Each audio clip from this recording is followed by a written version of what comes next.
Sabi ni Raffy Tulfo, hindi daw sila Malacanang. In other words, hindi sila tuta. Okay. But doon mo makikita yung graduated din experience. Bakit? Kasi si Senator Tito Sotto and Senator Raffy Tulfo, at least sila tuta ng Malacanang. Pero si Erwin Tulfo, tuta lang ni Lacson. Hindi siya tuta ng Malacanang.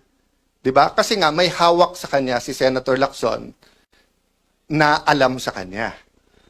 Yung sinabi niya na may tatlong kumausap na wag pumirma. Unang-una, yung dalawa kakampi na nila. Pangalawa, yung kakampi lang isa, nagsabi nakwento din sa akin yon. Sinabi kay Erwin, kami ang ginaganito ngayon. Ito ang hawak sa'yo. 1, 2, 3, 4, 5. Isang araw, ikaw gaganon. Kaya nung una, hindi rin pumirma si Erwin. So, yun ang mahirap sa Senado. 24 lang kami. Araw-araw kami nagkwekwentuhan.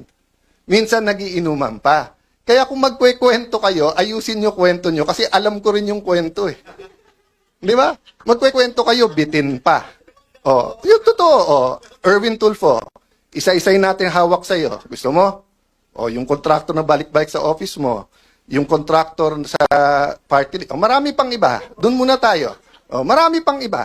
Di ba? Okay. So sabi nung iba, kung sasabihin mong tuta, ano si Senator Lacson? Hindi na po tuta si Senator Lacson, aso na po siya.